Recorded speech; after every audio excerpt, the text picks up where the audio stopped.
LitMus.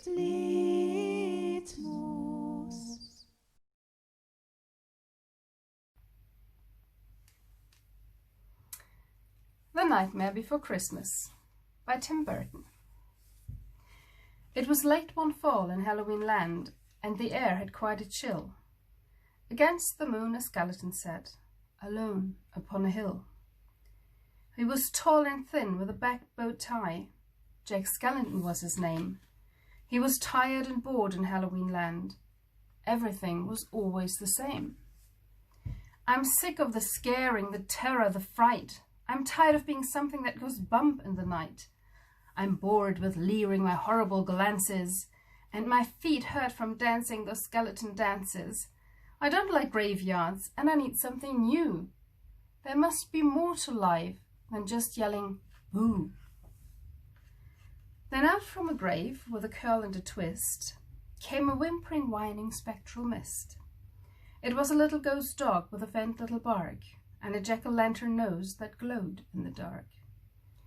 It was Jack's dog Zero, the best friend he had, but Jack hardly noticed, which made Zero sad. All that night and through the next day, Jack wandered and walked. He was filled with dismay. Then deep in the forest, just before night, Jack came upon an amazing sight. Not 20 feet from the spot where he stood were 3 massive doorways carved in the wood. He stood before them completely in awe, his gaze transfixed by one special door. Entranced and excited, and with a slight sense of worry, Jack opened the door to a white, windy flurry. Jack didn't know it, but he had fallen down in the middle of a place called Christmas Town. Immersed in the light, Jack was no longer haunted. He had finally found the feeling he wanted. And so that his friends wouldn't think him a liar, he took the present-filled stockings that hung by the fire. He took candy and toys that were stacked on the shelves, and a picture of Santa with all of his elves. He took lights and ornaments and the star from the tree, and from the Christmas Town sign, he took the big letter C.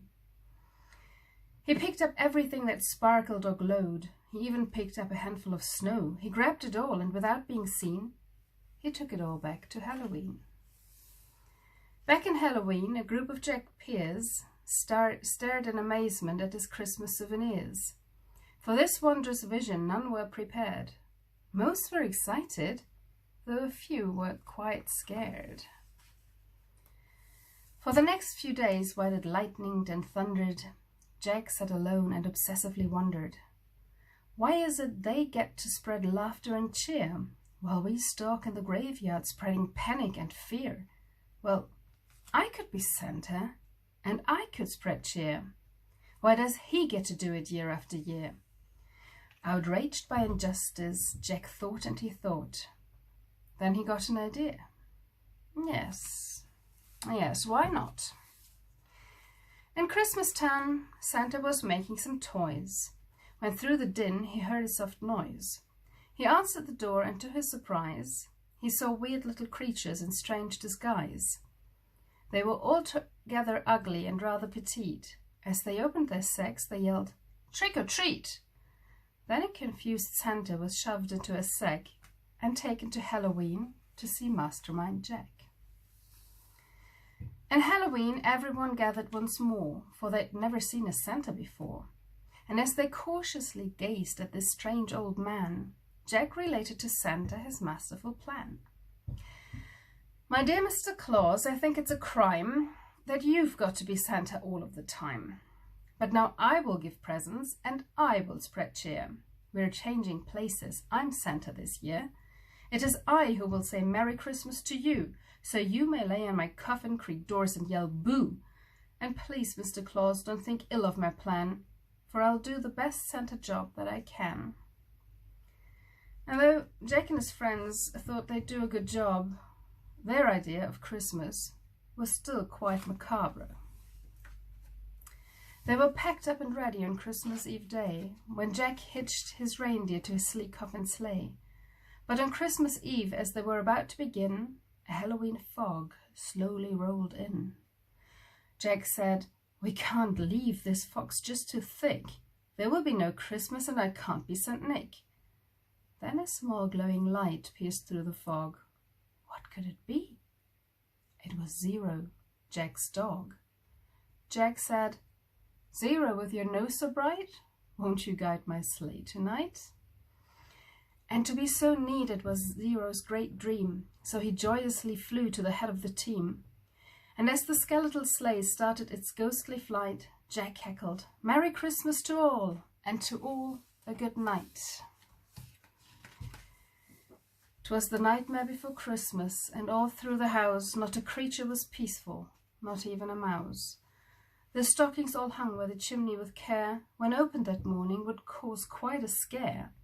The children, all nestled so snug in their beds, would have nightmares of monsters and skeleton heads.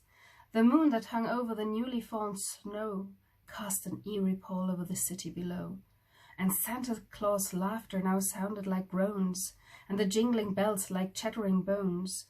And what to their wondering eyes should appear but a coffin sleigh with skeleton deer, and a skeletal driver so ugly and sick, they knew in a moment, this can't be Saint Nick. From house to house, with a true sense of joy, Jack happily issued each present and toy. From rooftop to rooftop he jumped and he skipped, leaving presents that seemed to be straight from a crypt. Unaware that the world was in panic and fear, Jack merrily spread his own brand of cheer. He visited the house of Susie and Dave. They got a Gumby and Pokey from the grave. Then on to the home of little Jane Neiman. She got a baby doll possessed by a demon. A monstrous train with tentacle tracks, a ghoulish puppet wielding an axe, a man-eating plant disguised as a wreath, and a vampire teddy bear with very sharp teeth. There were screams of terror, but Jack didn't hear it. He was much too involved with his own Christmas spirit. Jack finally looked down from his dark, starry frights and saw the commotion, the noise, and the light. Why, they're celebrating. It looks like such fun. They're thanking me for the good job that I've done. But what he thought were fireworks meant as goodwill were bullets and missiles intended to kill. Then amidst the barrage of artillery fire, Jack urged Zero to go higher and higher, and away they all flew like the storm of a thistle, until they were hit by a well-guided missile. And as they fell on the cemetery way out of sight, was heard, "Merry Christmas to all, and to all a good night." Jack pulled himself up on a large stone cross, and from there he reviewed his incredible loss. "I thought I could be Santa. I had such belief." Jack was confused and filled with great grief. Not knowing where to turn, he looked toward the sky. Then he slumped on the grave and he started to cry. And as Zero and Jack lay crumpled on the ground, they suddenly heard a familiar sound. "My dear Jack," said Santa, "I applaud your intent. I know wreaking such havoc was not what you meant. But so you are sad and feeling quite blue. But taking over Christmas was the wrong thing to do. I hope you realize Halloween's the right place for you. There's a lot more, Jack, that I'd like to say, but now I must hurry, for it's almost Christmas Day." Then he jumped in his sleigh, and with a wink of an eye, he said, "Merry Christmas," and he bid them goodbye. Back home, Jack was sad, but then, like a dream, Santa brought Christmas to the land of Halloween.